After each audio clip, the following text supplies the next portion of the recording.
como são as aulas? Como são as aulas que eu dou? E que eu vejo muitos outros professores também fazendo.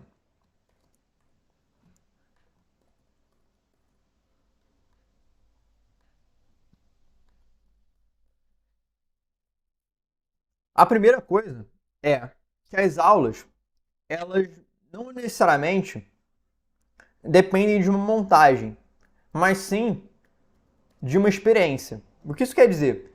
Eu muitas vezes não foco em uma aula na montagem em si.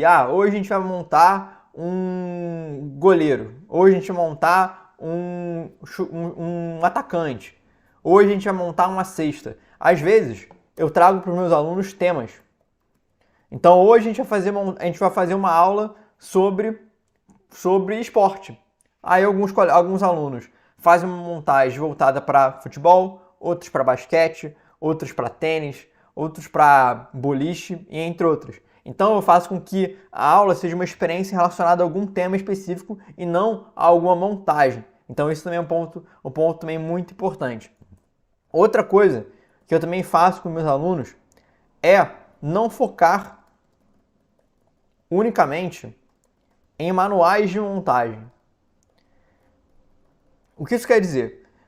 Eu vejo muitos professores, e até eu, talvez no começo, se sentindo muito presos aos manuais de montagem e achando que só podem dar aula de robótica com os manuais de montagem.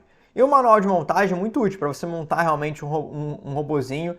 Para os meus alunos que começam na robótica, eles se apoiam muito na montagem e no começo realmente tem que se apoiar na montagem, porque ele não tem uma experiência com as peças, não tem uma experiência com a programação, então tem que se apoiar nesses manuais, mas não necessariamente esses manuais são a única maneira que você pode dar uma aula. Um ponto positivo também muito legal da robótica, que para mim diferencia ela muito de outras aulas tradicionais, é que não necessariamente o professor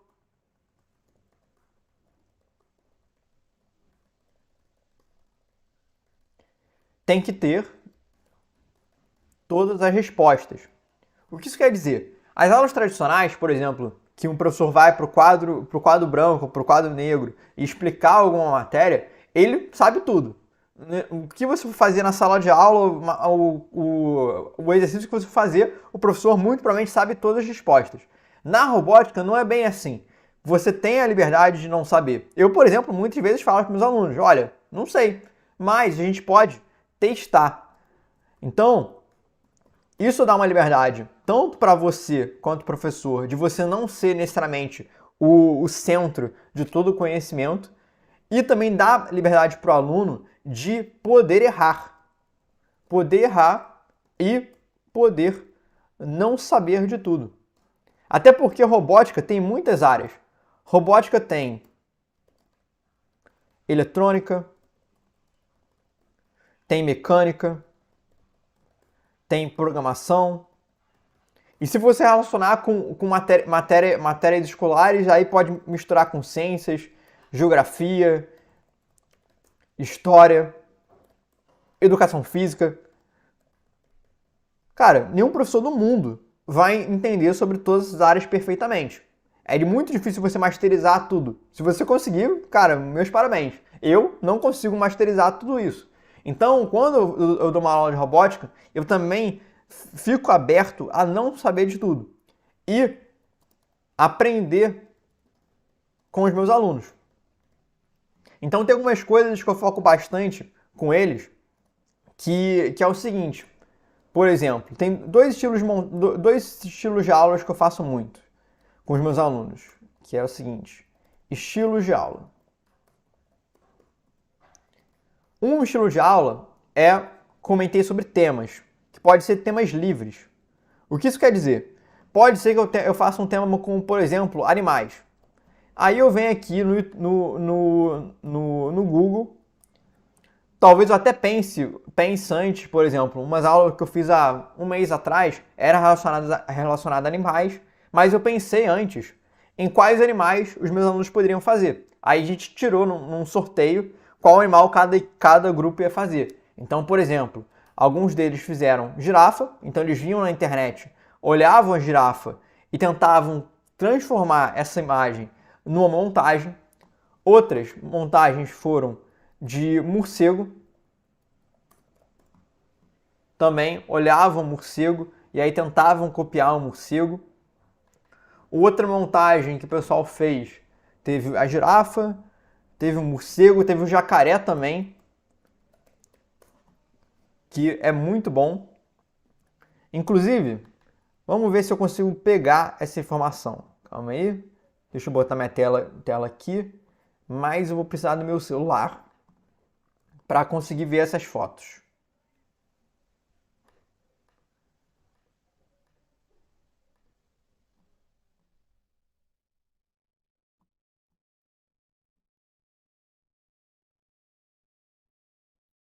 Vamos ver se me trazem meu celular.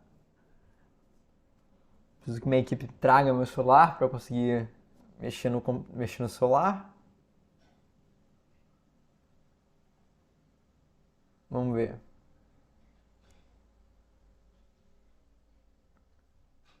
Acho que não vai rolar. Beleza, então vamos esquecer a questão de mostrar as montagens. Depois eu mostro isso. Então, temas livres, normalmente animais. Eu já fiz, por exemplo, outro tema que eu já fiz com meus alunos foi meio que um circo. Foi normalmente parque de diversões. Parque de diversões. Aí, parque de diversões, o que tem normalmente num parque de diversões?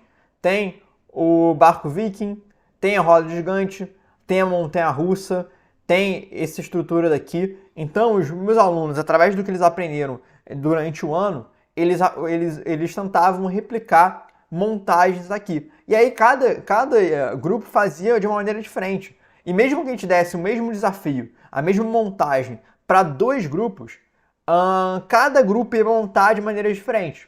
E eu posso confirmar isso por quê? Porque eu dou 2 aulas, eu dou uma aula terça e uma aula quarta.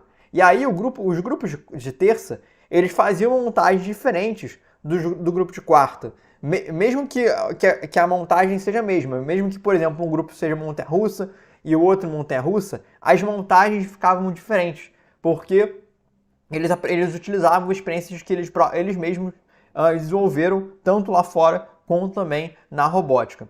Então, esse ponto é muito importante. Outra coisa, outro estilo de aula que eu gosto muito é a questão das competições.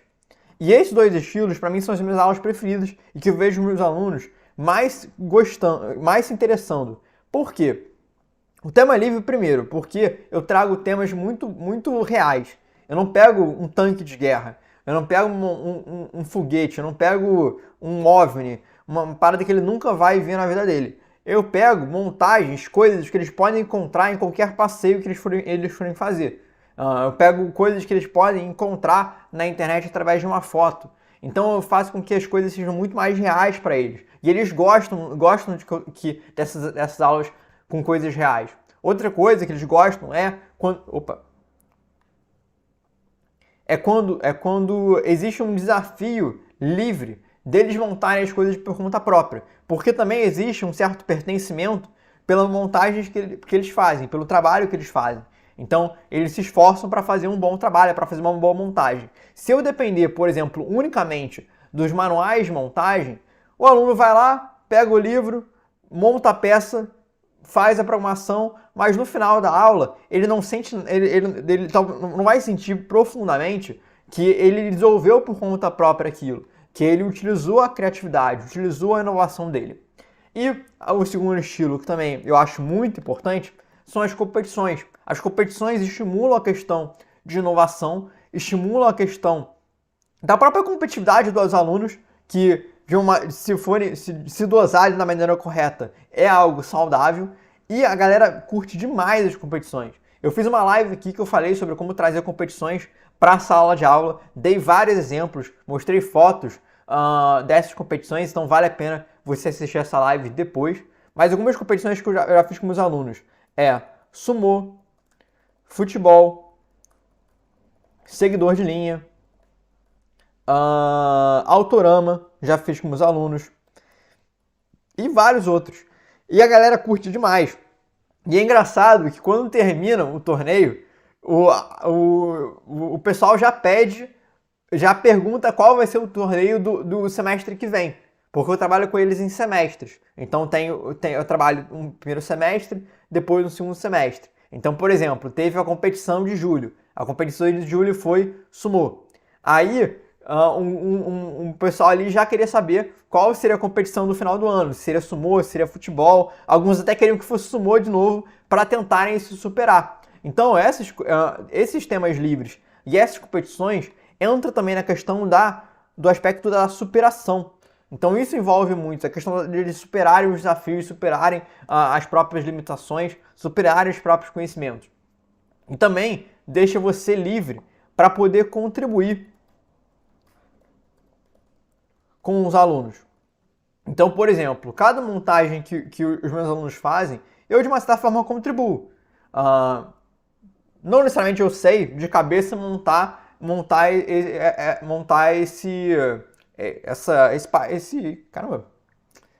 esse brinquedo.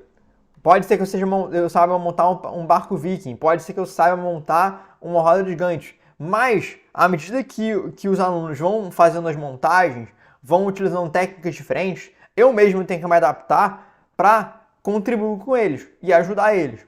Aí eu fico lá rodando entre as mesas, eles ficam divididos entre mesas, um grupo de 3, 4, cada um fica lá ajudando na montagem, ajudando na programação, e aí eu fico rodando. Quando eu vejo que algum deles travou em alguma parte e está com dificuldade, aí eu vou lá, tento ajudar, tento destravar eles em alguma parte mecânica normalmente, e aí eles continuam fazendo a montagem.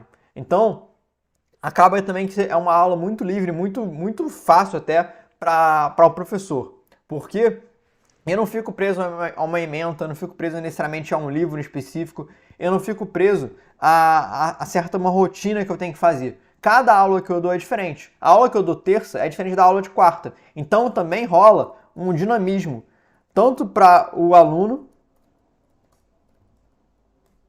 Aí eu vou botar aqui.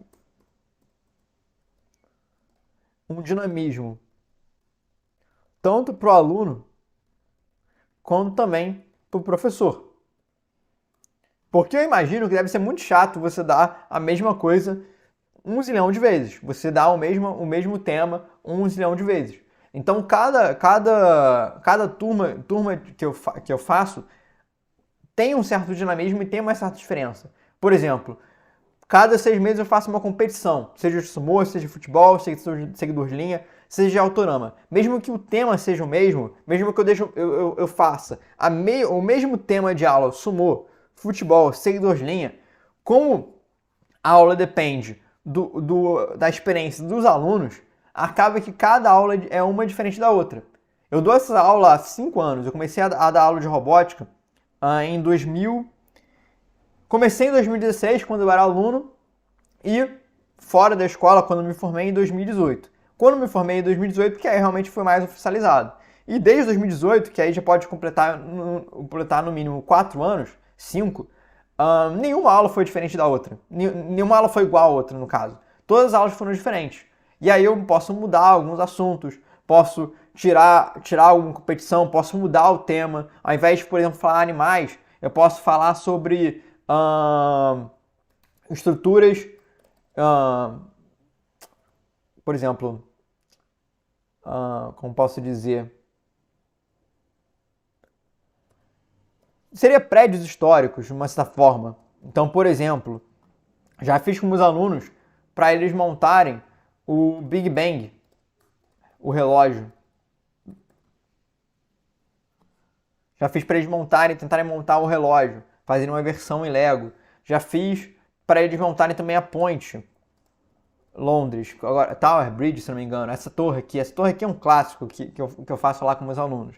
E aí cada um monta de maneira diferente. Então os temas livres também servem bastante para que você consiga diversificar e flexibilizar as suas aulas. E você vai ver que isso vai trazer um interesse muito grande para os alunos. Porque eu não tenho a menor dúvida, e eu digo isso até porque eu era aluno, que eles não querem ficar presos unicamente nos manuais de montagem. As aulas que eu mais gostava eram as aulas que saíam um pouco dos manuais de montagem. Por exemplo, teve uma aula que eu tive, e essa aula é é muito marcante. Eu tive ela, sei lá, em 2012, 2011 talvez, quando eu comecei, que era uma montagem de um robô que utilizava engrenagem. E aí, beleza, eu utilizava engrenagem, tinha lá o manual de montagem, a gente montava o robô, mas no final a gente fazia um desafio para testar qual robô conseguia empurrar mais peso. Então a gente pegava as caixas de Lego, começava a empilhar, botava o robô para andar e via qual robô conseguia empurrar mais. E aí isso também fazia com que a gente trocasse o robô, misturasse algumas coisas, trocasse as engrenagens, por exemplo, para dar mais força. Então existia também uma questão de aperfeiçoar ainda mais o robô. E essa aula é muito marcante para mim, porque talvez tenha sido uma das aulas mais divertidas que eu tive na minha época de aluno. Por quê? Porque ela saiu da questão do manual. Ela foi além. Ela foi da questão do desafio, da superação. Então isso é um ponto muito importante. Então eu daria, se eu pudesse dar um conselho para você que quer fazer com que os alunos se interessem mais por robótica, é buscar isso aqui. Fazer temas livres, que aí vai ser divertido para você como professor, como também vai ser divertido para o aluno. Não necessariamente você precisa colocar esse tema livre na primeira aula. Pode ser que você faça algumas aulas de montagem. O manual de montagem é um passo importante, mas você não pode focar unicamente nisso.